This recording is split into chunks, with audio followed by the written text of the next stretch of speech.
Oh, it's a great pleasure for us to welcome Professor Adrian Brady to Röntgenpodden. Nice to meet you, Adrian, and welcome. Very nice to meet you, Jürgen, and thank you very much for the invitation to participate. Yes. For our listeners who don't know who you are, could you please just give us a short introduction of your curriculum? Okay, well, I'm a radiologist in Cork in Ireland. I did my radiology training in Dublin, my basic residency. Then I went to Canada and did some fellowship training there. Worked as a staff radiologist in one of the University of Toronto hospitals for a number of years, and then returned to my current job in Cork in 1995. Okay. So I'm a consultant radiologist here. My predominant subspecialty interest has been intervention, but I've practiced at most about 50% of the time as an IR, maybe a little bit less than that. Okay. And a lot of my practice has been general cross-sectional imaging and general radiology.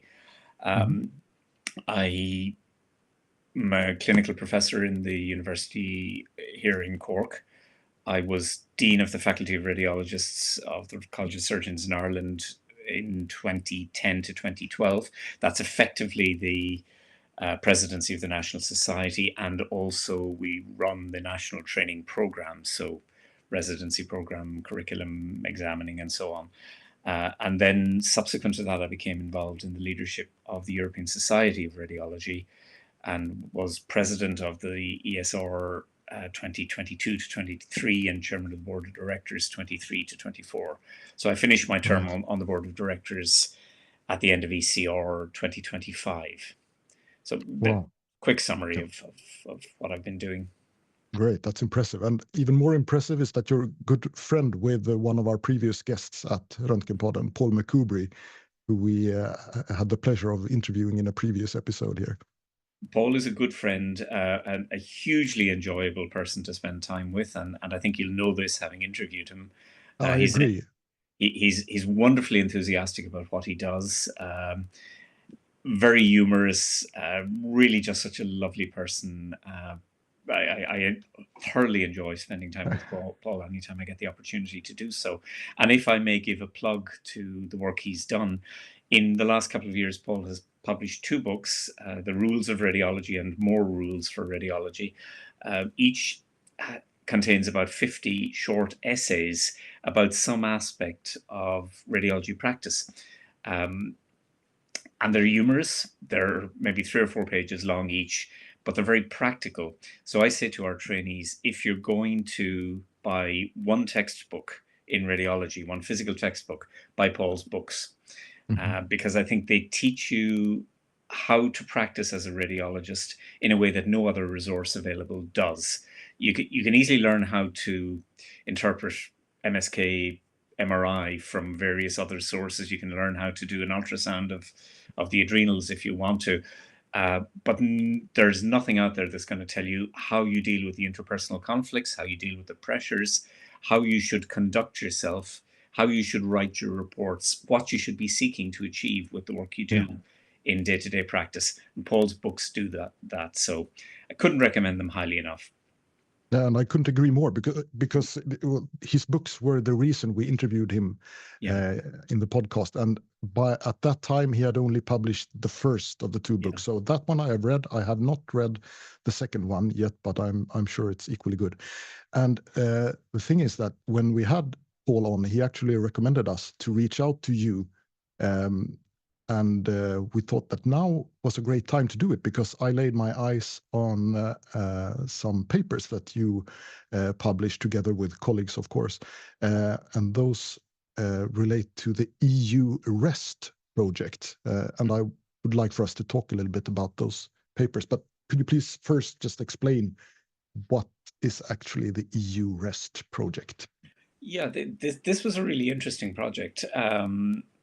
In 2022, the European Commission put out a tender for a project that would establish what the state of play at the moment is for education and training requirements, workforce availability, and the standards for what workforce staffing levels ought to be.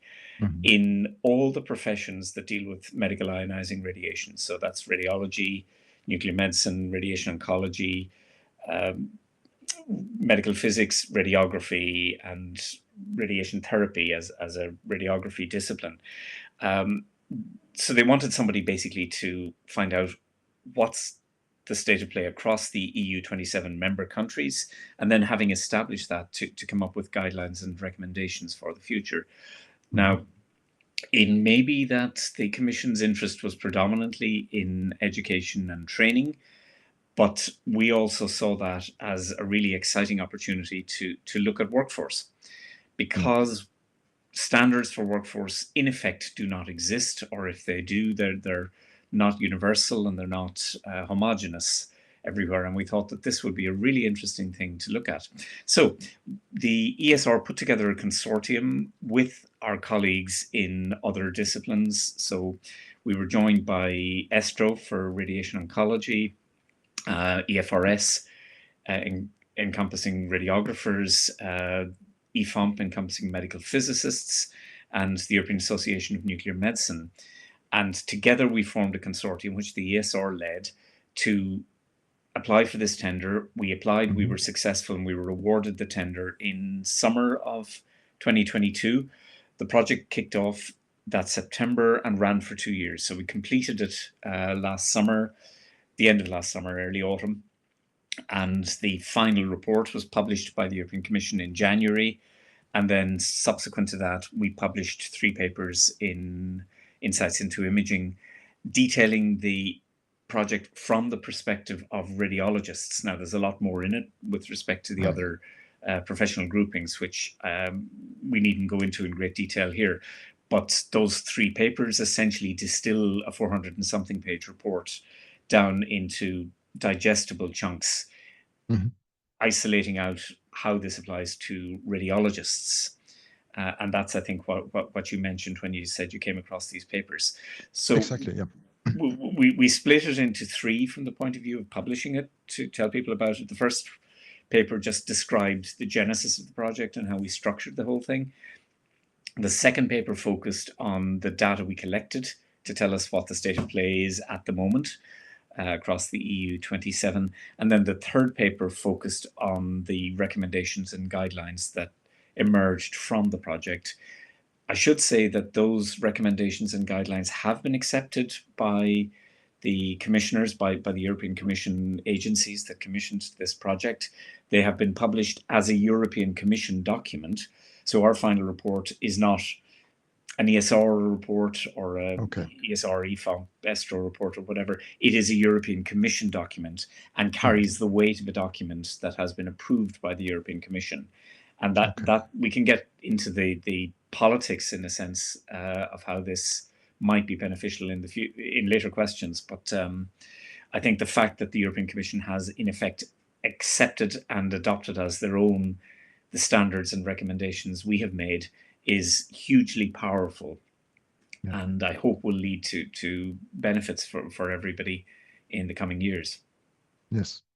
Okay, so one very interesting part of your work, and actually the reason that I got my eyes on it, was that you studied the number of radiologists in the different EU countries in relation to the population. So could you please walk us through some of the main points of your findings regarding this? I could, and I've just pulled up on my screen here a slide that I've used to illustrate that, just to refresh my mind on the numbers. But essentially, across the EU 27, we found that the average number of radiologists per million of population is 127. Most countries, 16 countries of the 27, had numbers that were below that point, including my own. Ireland was 4th from the bottom, and this perhaps explains why I was personally particularly invested in this project.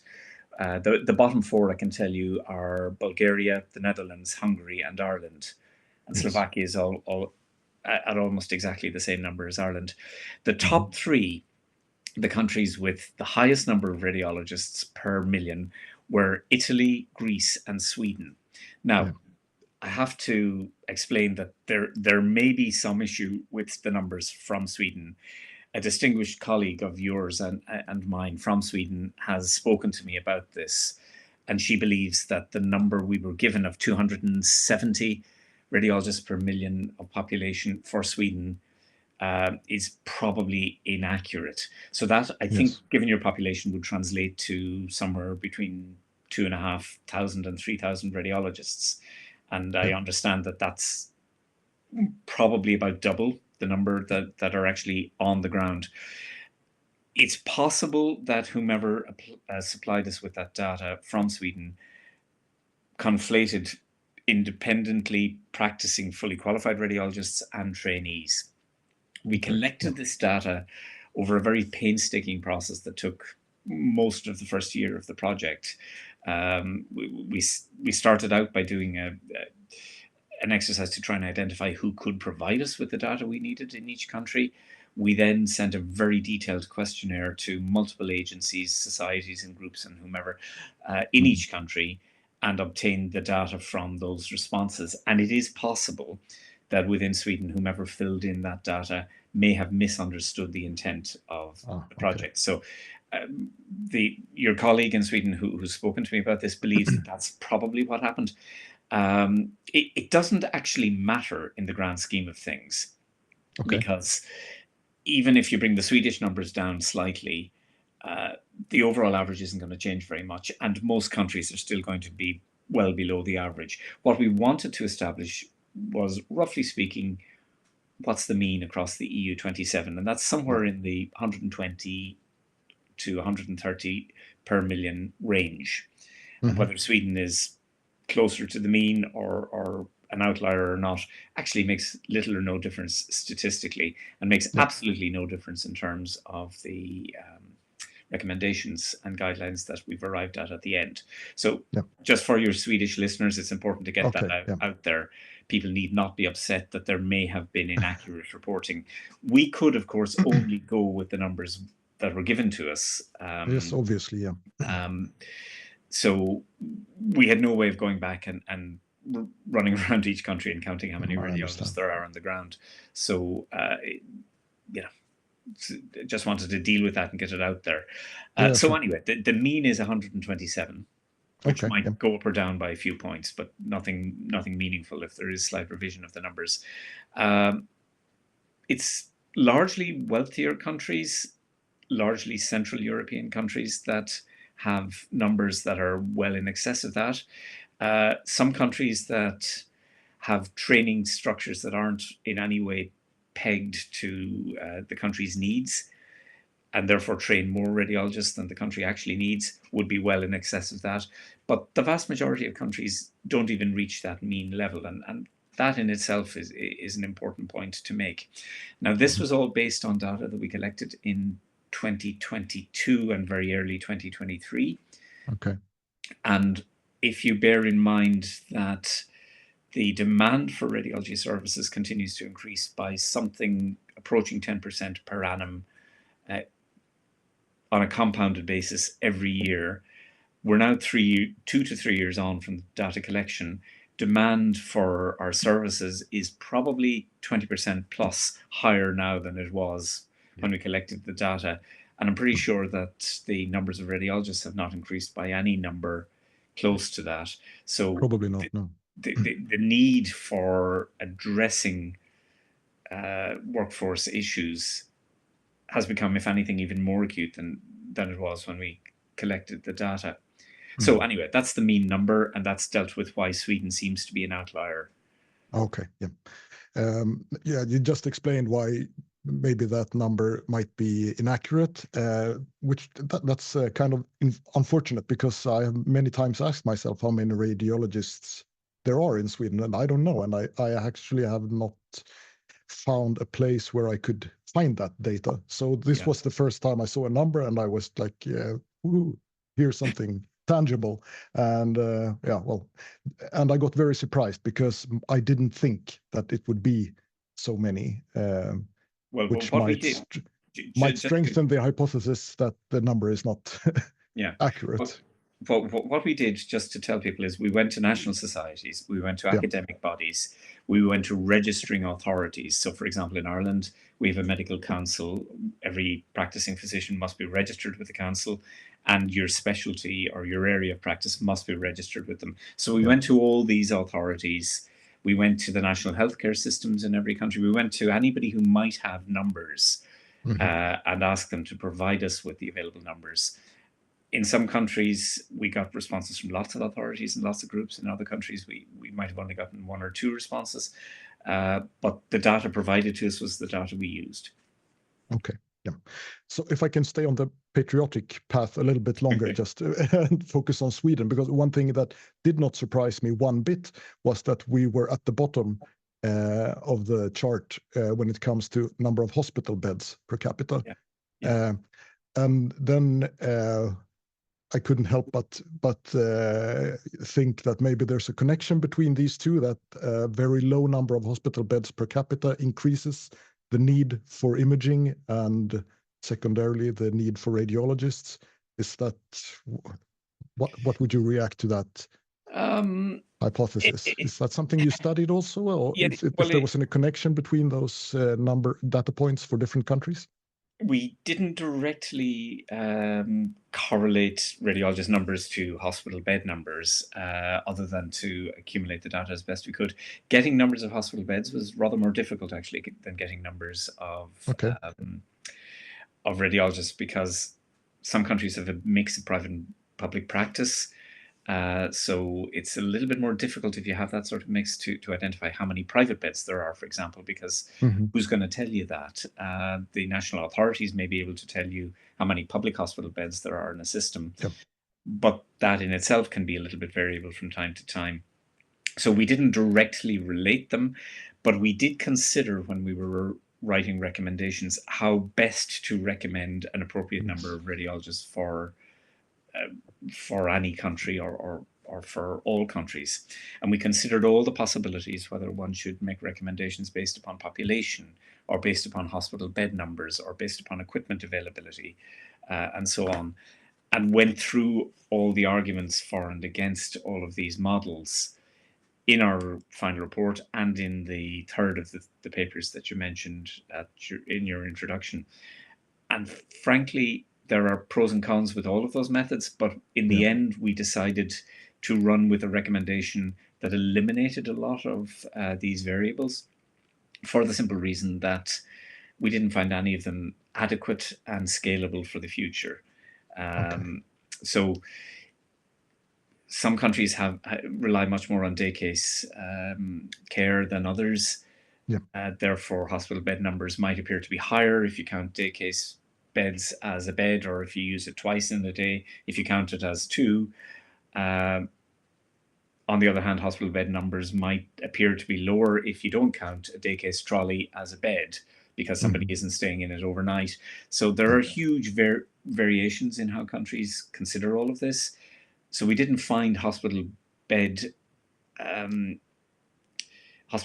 as, we didn't find it to be an appropriate standard to determine how much radiology activity or how many radiologists would be needed.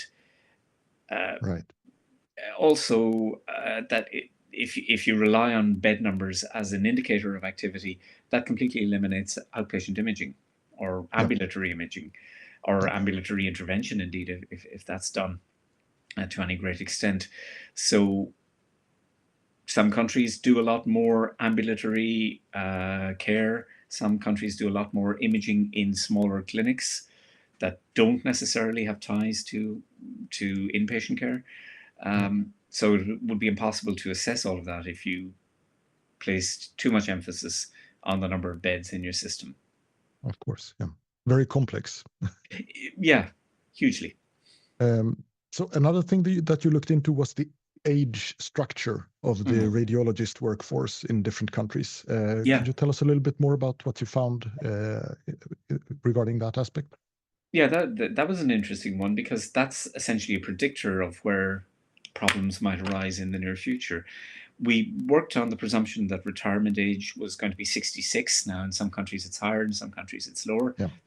But we took that as a mean, and we tried to get a breakdown of the age profile of radiologists across the EU 27 relating to that. Now, we didn't get data from every country. I think, I'm just looking at a table in front of me, I think we got data from about 19 of the 27 countries with respect to age profile.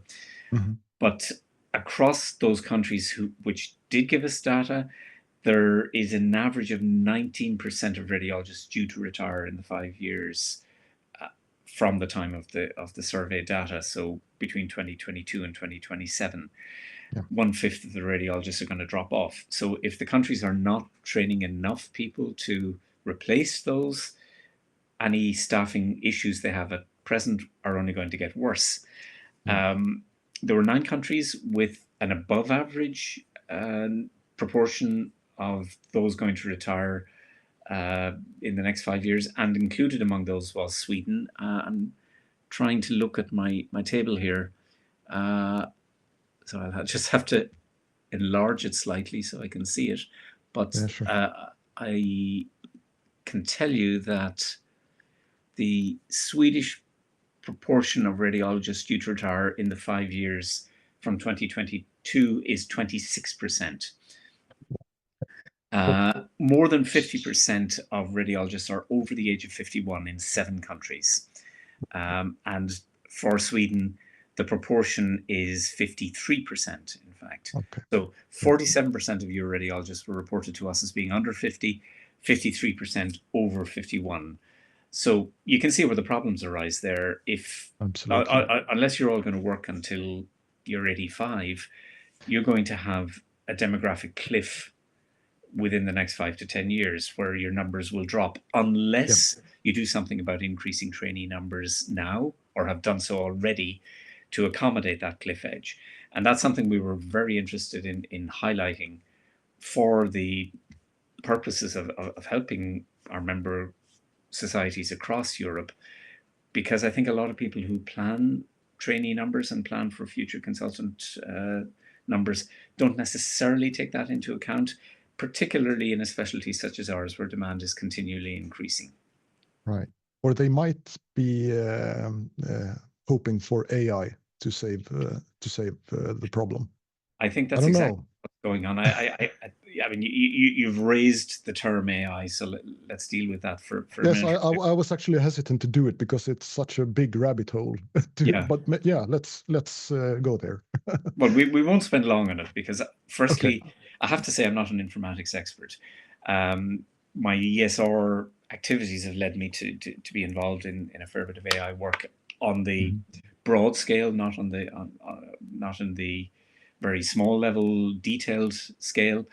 But I've been looking at policy with respect to this. I suspect what you said, Jürgen, is exactly the case, that many of the people who manage and plan healthcare systems have been sold this idea that AI is going to solve the problems, that if there's a mismatch right now between numbers of available radiologists and amount of work to be done, well, AI will be a magic bullet that will solve that problem, and suddenly productivity will double. And of course, anybody who works in radiology, with or without AI, knows that that is a fantasy. It's simply not going to work that way. AI is a tool. Like many other things we use are tools. It's a very sophisticated, very clever tool, and very impressive in what it can do. But it is not a reasoning, practicing physician. And if you look at the evidence that currently exists for the impact AI has on day-to-day practice, in some areas it's great. It's a great tool for triaging the positive CTPAs to go at the very top of your reporting list, so you get a report out very quickly. It's a great tool for picking up the subtle intracranial hemorrhages that might be lost in a busy reporting list, and for making sure you report those cases early.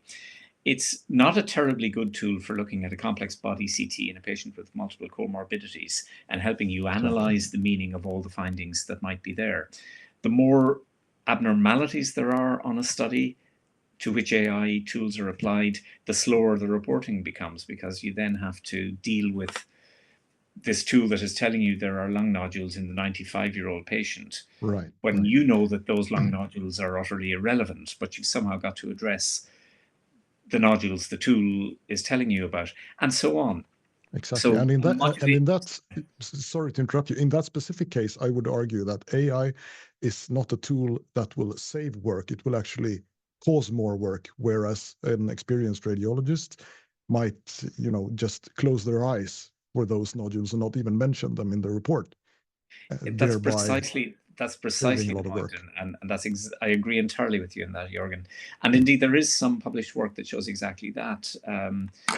Off the top of my head, I can't remember the precise citation, but there's a paper that I've spoken about recently that did exactly that. They looked at the abnormality score of AI interpretation of CTs and the time required to report them. Right. And no, there were chest X-rays, sorry, not CTs, but the point is the same. If the AI scored a chest X-ray as entirely normal, the number of seconds required to report that by the radiologist dropped a little bit from what they would have done on their own. If the AI reported some abnormalities, the time required to report it went up, and the more abnormalities the AI reported, the slower the radiologist became. And there was a crossover point where I think after about 2 abnormalities identified by AI, the radiologist became slower because they then had to cognitively deal with and explain things that, as you said, they might have ordinarily entirely ignored because they would have known that these were irrelevant. Yeah. And there are lots of other issues with AI. I don't mean to suggest AI isn't magnificent in what it can do and may not be an important part of our working lives in the future. I think it probably will be. And as Kurt Langlotz, the recent former RSNA president, has written, those radiologists who don't use AI will be replaced by radiologists who do. He doesn't say that AI will replace radiologists, but I think in a very short number of years, we will all be routinely using some tools in our practice to help us. But I've yet to see good evidence that that will necessarily double our work output. And I don't think AI is going to address the constant issue of increasing workload with insufficient staff. But I do believe there are a lot of people whispering in the ears of those who plan trainee and consultant numbers, particularly if they're civil servants or managers who don't fully understand the intricacies of what we do.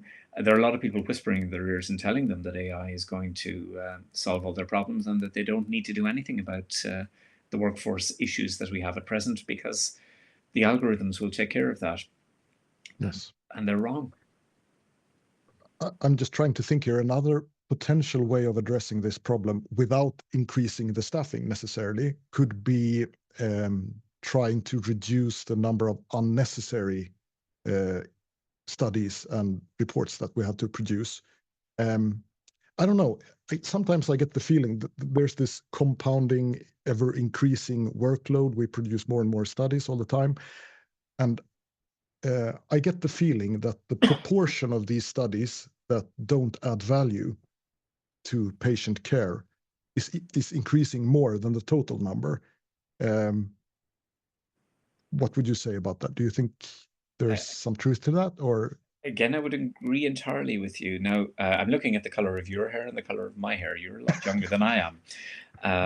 I'm 38 years in radiology practice this year, I think. When I started, if a referrer was concerned about whether or not their patient had pulmonary embolism, really the only thing we could do was a ventilation perfusion nuclear medicine study. Yeah. And we did a few of those every day, but we didn't do very many.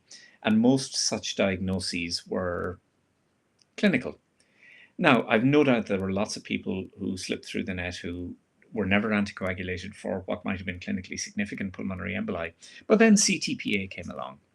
And wow, it was a great tool. We were picking up lots of pulmonary emboli we would never have been able to diagnose before. And lots of people were being treated for them. Now CTPA is a tool that's deployed every time somebody has an oxygen saturation that falls below about 92%. Right. Regardless of whether they've got pneumonia or not, or some other reason for it. And on my work lists now, I see huge numbers of CTPAs being requested and being done that I know perfectly well are going to be negative. Or if we do find something, it's going to be a tiny subsegmental embolism that would never have been diagnosed or treated in the past. Now, has the mortality rate from pulmonary embolic disease fallen hugely over the 38 years of my radiology practice? I don't know. There's no way of knowing. But I doubt it's fallen by the proportion with which we're diagnosing these has gone up. Exactly. And So if it I has, think, and that's just one example. Unfortunately, we have moved from a scenario where referring doctors would take a history, do a clinical examination, come up with an hypothesis, and use imaging to support or refute that hypothesis and direct further investigation. We've moved from that to a scenario where the first thing that happens to many patients who present in emergency departments is a request for imaging before the history is taken, other than in a very cursory manner, and before clinical examination is performed. And we have become the diagnostic filter, if you like. yes. Now, does that mean that diagnoses are arrived at faster and perhaps more accurately? Yes, it probably does, but it's a huge consumer of resource.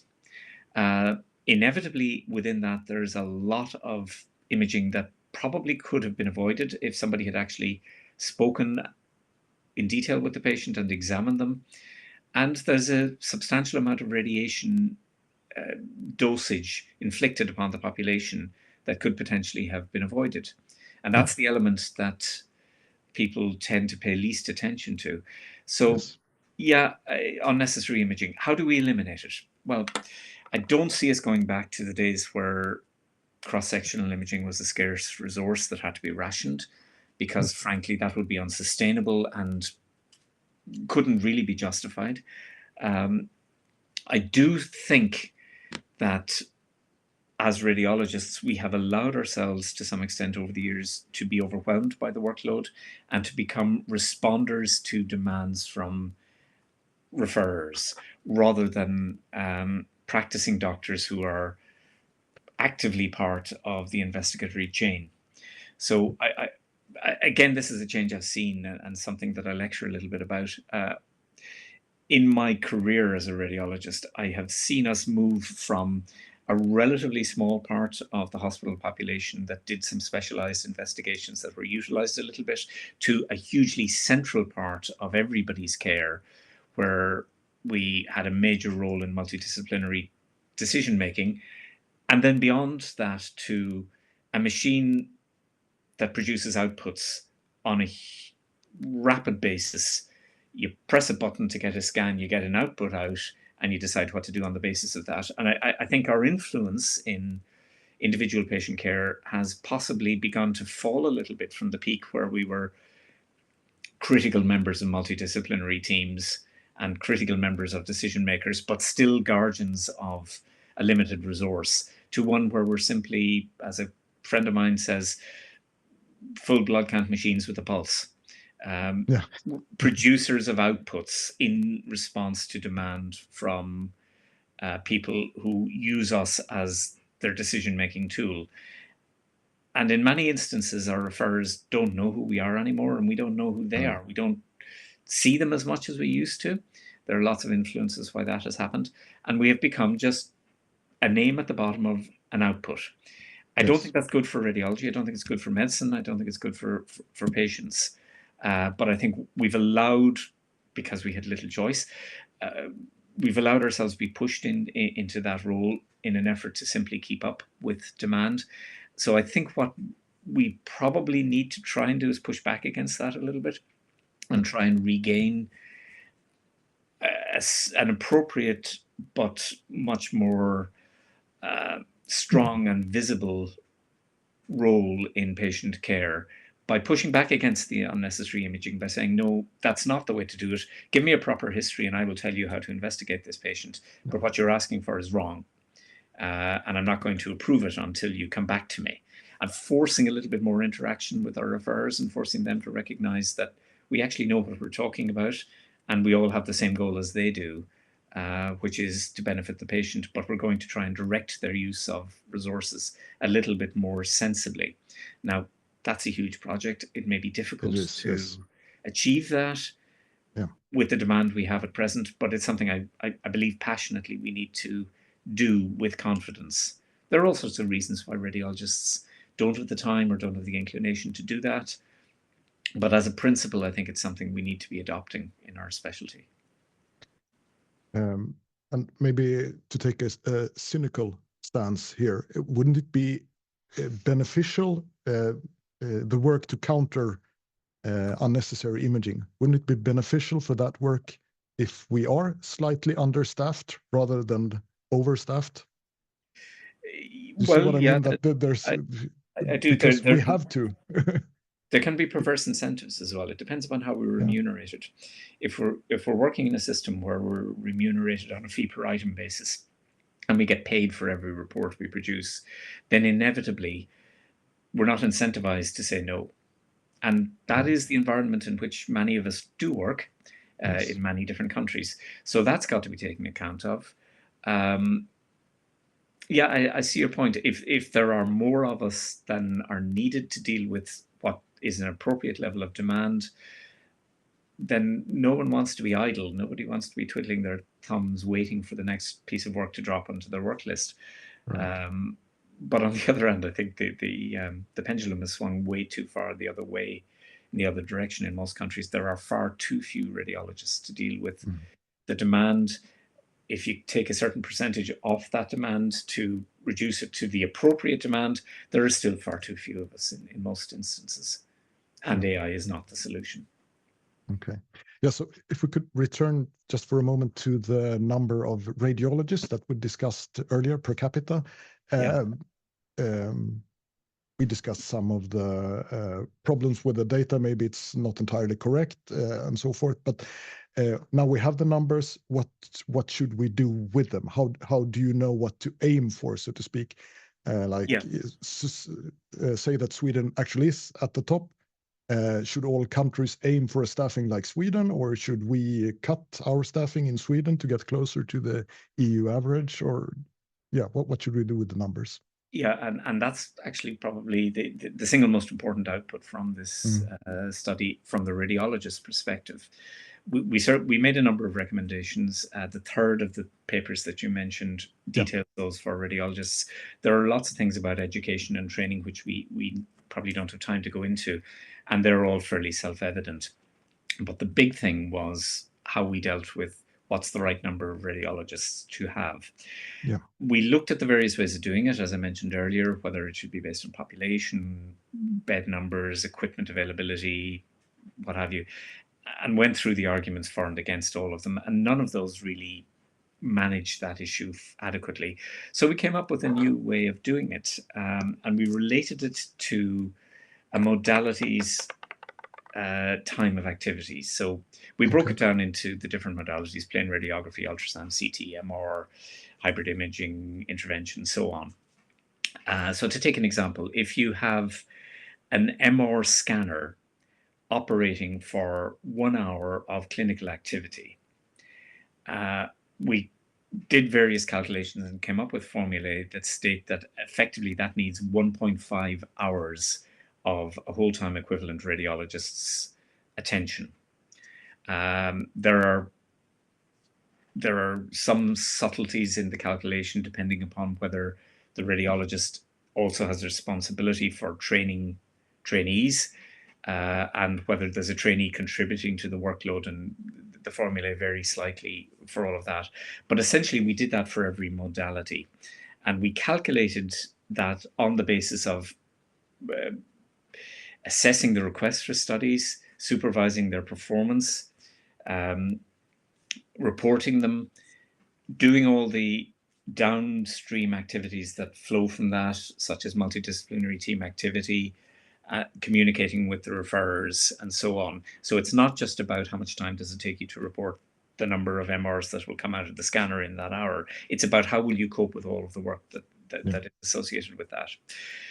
We did that for every modality, and the formulae vary depending upon the modality. And then we tabulated that into a pretty simple spreadsheet. In the paper you referred to, we have a link to an interactive spreadsheet, so you can plug in your own department's equipping level and calculate how many radiologists are needed to cope with the output. And that's what we've done.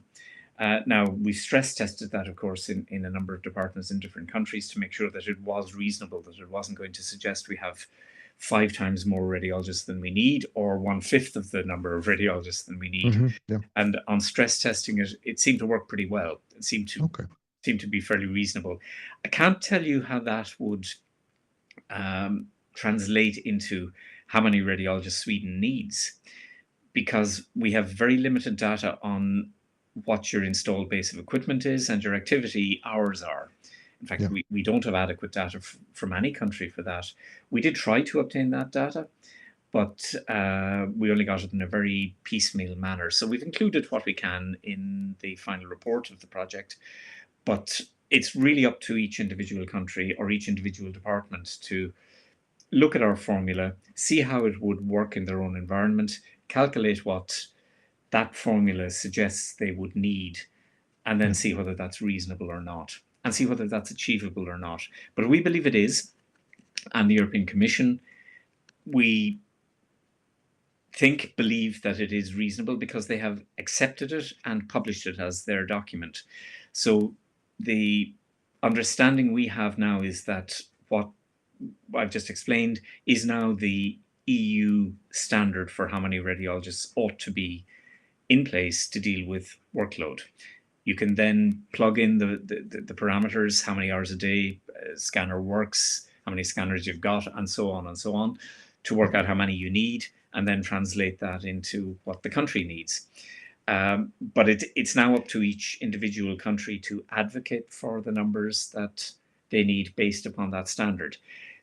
We don't have the power to go to the Swedish authorities and say you need to increase your training numbers to accommodate this, nor does the European Commission, or they're not going to do it. It's up to Swedish radiology to utilize the resource that we've created and go to the Swedish authorities and try and influence numbers, just as it is in Ireland and every other country. What we're doing right now is trying to get the word out to each country, to the representative societies and the radiologists within them, and explain how we got to this point and what the formula is all about, and suggest to them that they look at it closely in their own environment and then advocate for what's needed. Right. Okay. Yeah, in this third paper, as you just explained, you went through some different ways of going about this, how to calculate the necessary amount of radiologists, and you stated pros and cons with each method very thoroughly. What drawbacks remain with the model that you suggested?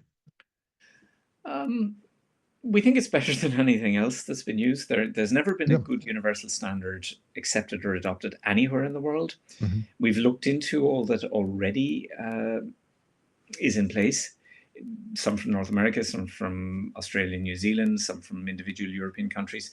And when we drill down into the mechanics of all the methods that exist, we found flaws in all of them. Many of them, for example, were calculated solely to determine appropriate remuneration amounts for reporting studies and didn't take into account lots of other things. Many of them were derived by insurance companies rather than authorities. Many of them were based on old data and lumping together studies of vastly different complexities. So we didn't find anything useful or good out there, which is why we developed something entirely new. What are the drawbacks? Well, there aren't huge numbers. You could argue that if you're working in a relatively low complexity environment and your CT scanner is scanning walking patients who have perhaps fewer comorbidities or less severe disease, then it's a little bit easier to do the interpretation. Therefore, you might not need as many radiologists, but you'll also get more of those patients through in a given hour's activity than you will the intubated intensive care patient with multiple morbidities or perhaps polytrauma or what have you. So while those more complex patients will take longer to scan, they also take longer to report those studies. So we felt that the model was reasonably adaptable to different complexities, and therefore different output numbers in that way. We felt that it was pretty scalable because if you had a small center with one CT, maybe one MR, and a couple of plain radiography rooms, you can use the formula just as well as if you're in a huge academic center with 10 MRs, 10 CTs, and lots of other modalities going on. It's simply a matter of plugging in the numbers and plugging in the hours of activity, and you get the same result proportionally at the end. So we felt it was pretty good from that perspective. We felt that it didn't really have any drawbacks in terms of comparing one country against another, because the patient populations we're dealing with across the EU27 are broadly similar in terms of age demographic, in terms of frequency of attendance, in terms of the kind of morbidities that we're seeing. So we didn't see any drawbacks there. I've yet to have somebody point out to me a major flaw in this formula. Some may emerge, but we think it's better than anything else that exists. Yeah, I thought of one thing, but that's easily correct. It's easily correctable. I was thinking about how the reporting actually is done. If you use double reading, for example, as a standard, because that's the practice regarding double reading differs from hospitals to hospitals in Sweden, at least. So where I work, we use it routinely for all cross-sectional imaging. Even if I'm a specialist, I get double read by another specialist. Now that's increasingly uncommon, but I know many hospitals that use it for a part of their production, like for on-call studies, for example. Okay, that's not so much a flaw as an adaptation that can easily be made. Right. Yeah. But I applaud the fact that you can do that. Most countries do not have that environment. I certainly do not work in an environment where we have the capability to do that. But I think that's great from the point of view of maintaining standards. But if your system applies a double reading standard as the norm, then you simply have to adapt the formula to take account that you need two radiologists. You probably don't need two radiologists, because some of the activity, like the protocoling and the MDM activity afterwards, doesn't need both to be involved. But you can simply apply a different multiplier that you can justify to your national authorities to take that into account. The other thing that I perhaps should have mentioned is whether you're a training department or you're not, that changes the time commitment.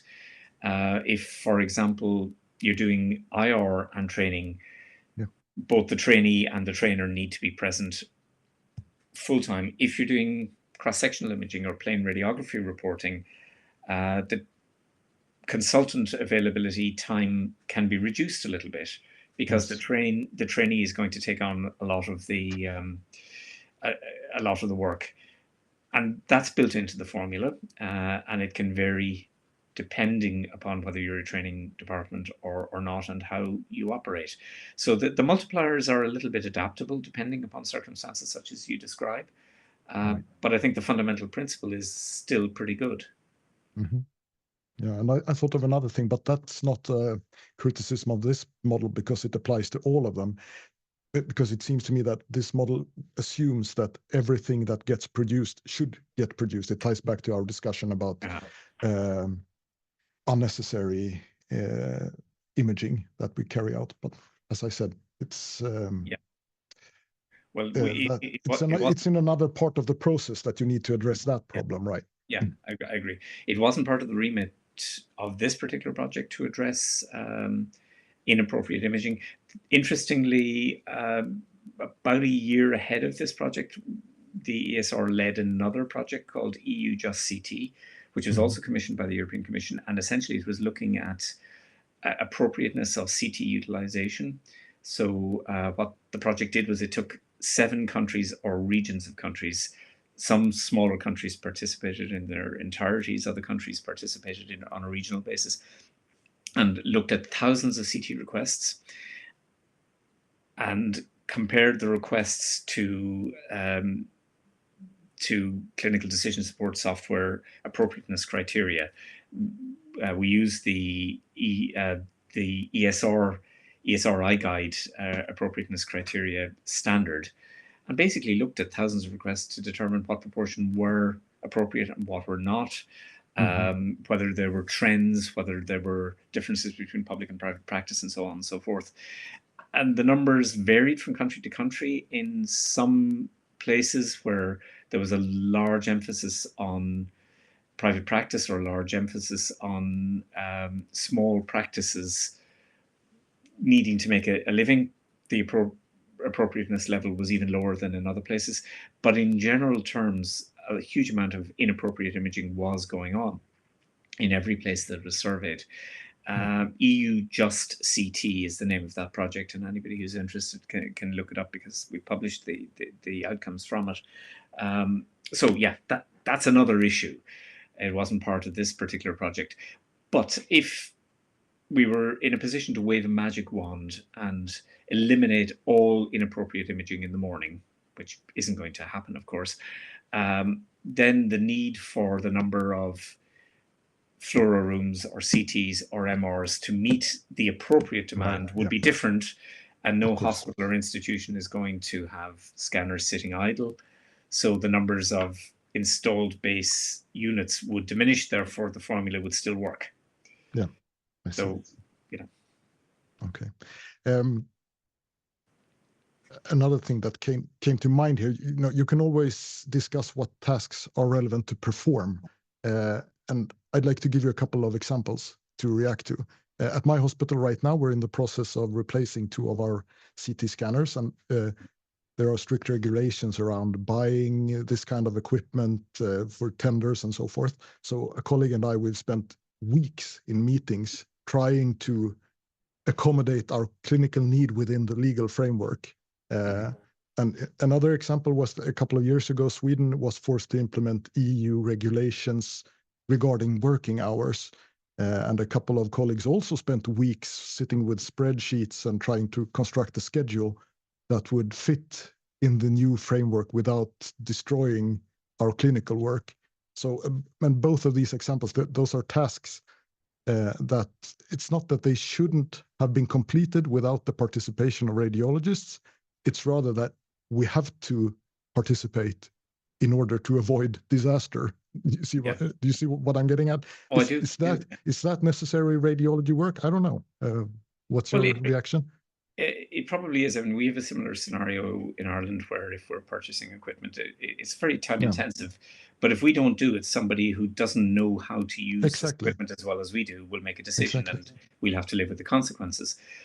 So these things are difficult everywhere. They take time that you feel you should be spending at the coalface. But I think this is necessary work. The formula that we derived didn't necessarily take that into account, because that's a bit too nebulous and a little bit too difficult to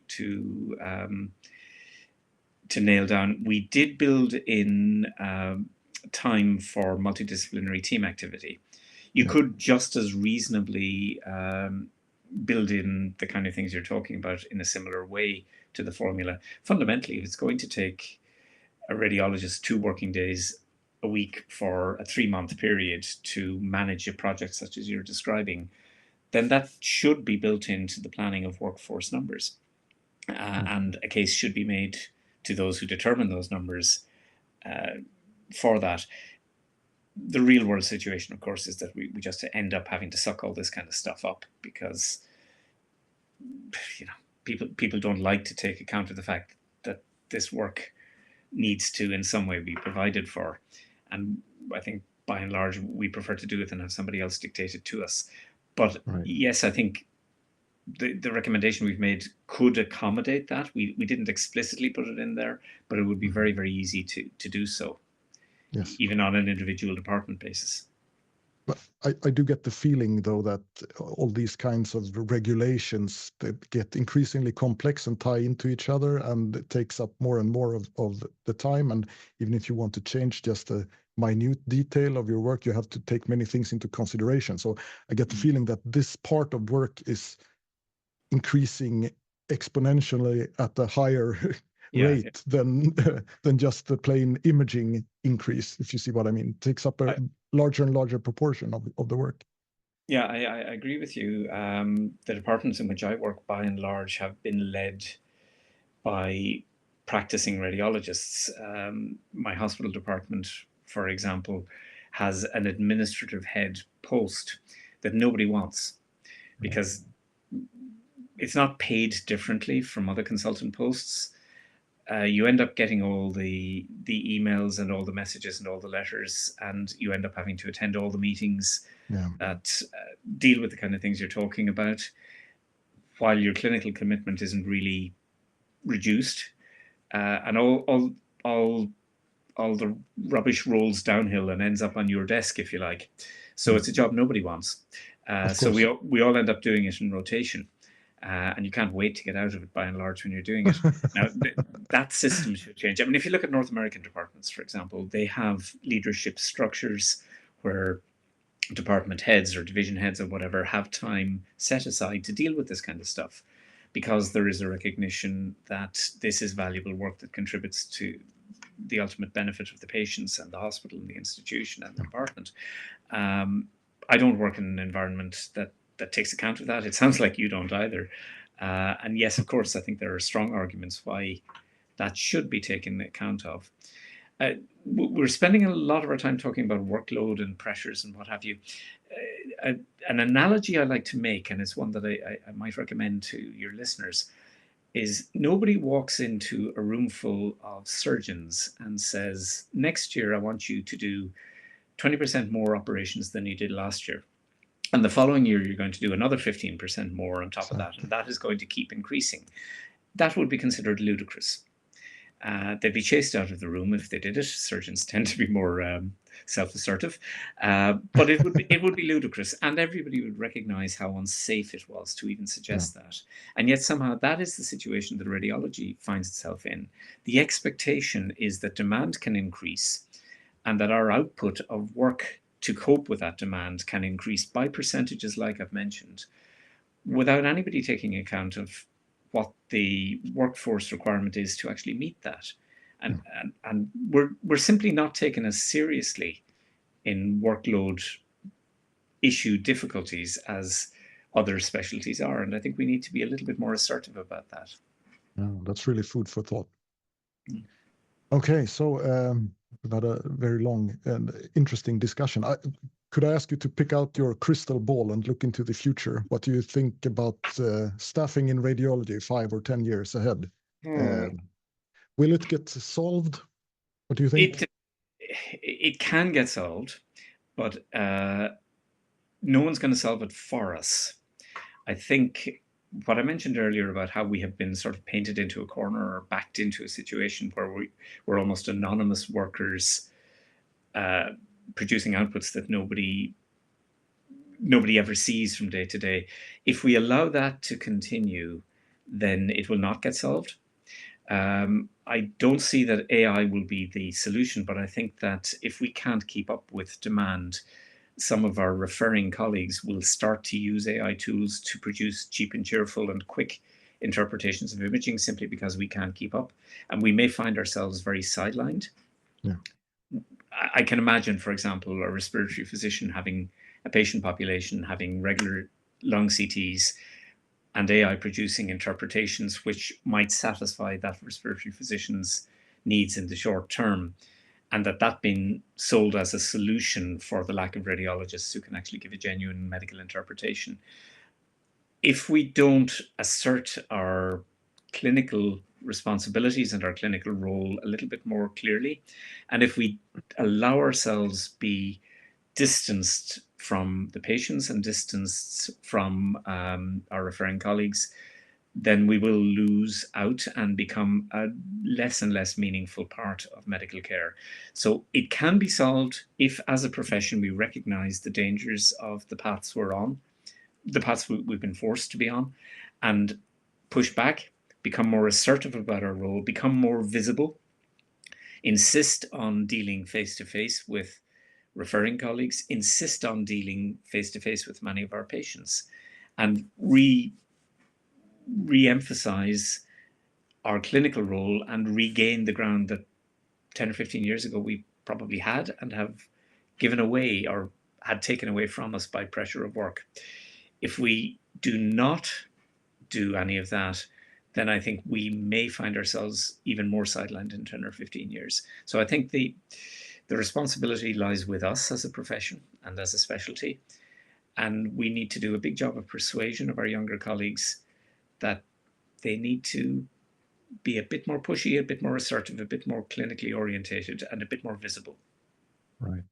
Okay. Valuable insights. Thank you very much, Professor Adrian Brady, for joining us at Röntgenpodden. It's been a real pleasure, Jürgen, and I hope I didn't speak too long about any of this stuff, but I feel quite passionate about Absolutely not. We could have gone on for another hour. Yeah. Okay. Thank you again. My pleasure. Bye-bye, Jürgen. Thank you. Bye.